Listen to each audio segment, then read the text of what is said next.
Reflection, one of these Sherwin Williams colors that were picked by experts, whatever that means. While technically defined as a neutral paint color, based on my experience, that could mean a whole bunch of things. Very confusing. So I believe it's important that we look ourselves in the mirror and analyze this paint color for what it actually is. I don't know if you got that. Reflection? Get it? Mirrors? Indeed. Mirrors. My wife would not like that pronunciation. It's mirror, not mere. She's but a wee Scottish lass. This, of course, is Color Quickie, a quick video about a paint color. But not only that, it's a color palette that I built for you based around said color. That way you're fully equipped with all the design knowledge you require. So to the keen eye, you might think that this color is gray.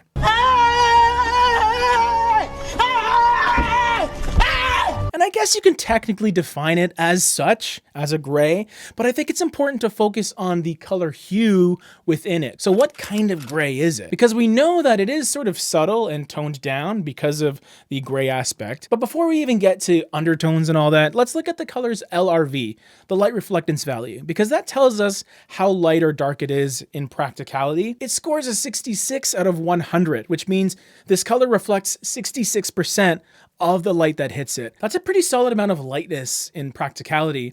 But while we're on the Sherwin Williams website looking at the LRV, I want to look down at the RGB value. And this is more of a digital representation of what the color looks like on a computer screen or your phone. Normally not very useful when it comes to paint in the real world, but there is something interesting of note that I want to talk about. So normally, like LRV, the higher the RGB numbers are overall, the lighter the color is usually. But also, the closer those numbers are together in their values, the more grayscale and balanced they'll look. So Reflections RGB is nearly identical across the board at 211, 213, and 211. There's just a touch more green than red or blue. So that might lead you to believe, well, it's gonna look like a gray with a subtle green undertone, right? Wrong, dude slash dudette.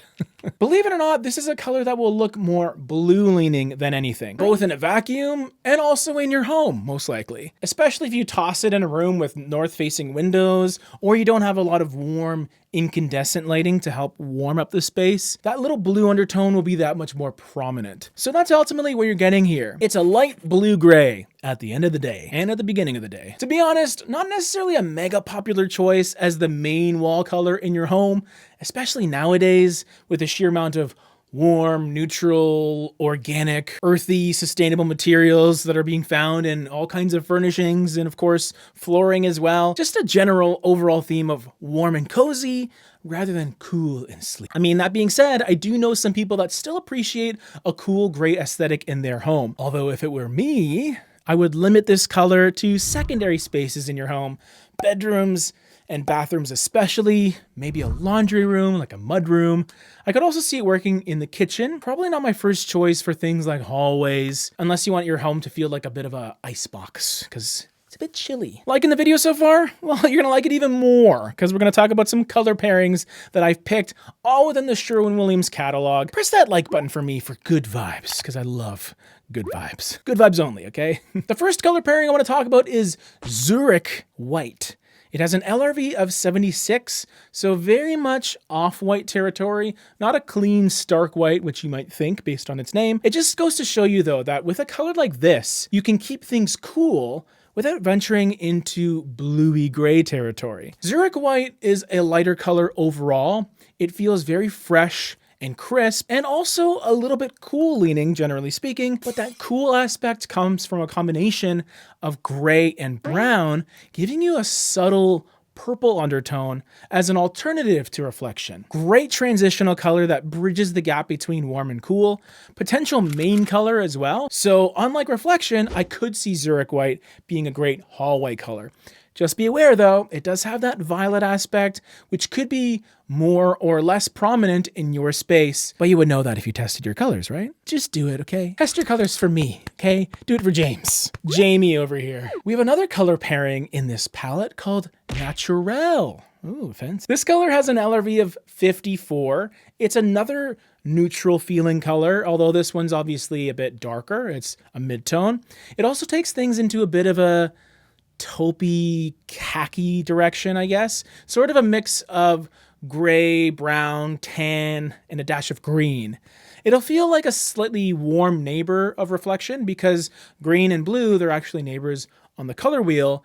But then when you pair it with Zurich white, it will feel a little more complementary with that shaded yellowy gold found here, playing off of the touch of purple found in Zurich white. Okay, no more neutrals. Time for my super electric accent color choice, which is Frosted Emerald. Oh, so nice. The LRV here is 37, pretty saturated color, clearly.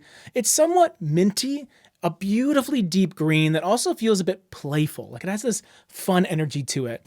It also reminds me a lot of one of my favorite Pharaoh and ball paint colors called Arsenic. Although that one is a little more cool and blue leaning, this color maintains an almost electric level of saturation that is sure to turn heads. I was trying to do like the Exorcist head turn, but clearly that's not physically possible without like major bodily harm. Whatever you paint with this color is gonna pop like crazy. So just keep that in mind.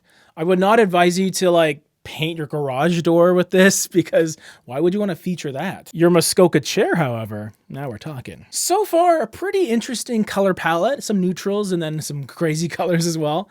We got to talk about trim colors though, because your baseboards are very, very important. You got to pick a color for them. For a lot of people, I would just default to something like extra white for a very crisp, clean, bright white. Not the brightest white in the catalog, but it's up there. It's an easy choice, very popular color as well, and it just has a crispness to us that will really pop off of all of the colors we've talked about. The more interesting trim choice, and I don't know if I could say this on camera, but the artsy fartsy choice. That's okay to say, right? I love that term. Mineral gray, which is kind of like, I don't know, a navy charcoal, I guess. It feels like a different type of blue compared to the one found in Reflection. This one almost feels like a deep dark denim color. Dare I say has a touch of indigo as well, like a little bit of a purple lean, not necessarily purple drenched. I think it's super lovely. It has an LRV of 9, so obviously very, very dark, but you could justify it as another wall color option too, in maybe perhaps a study, I guess.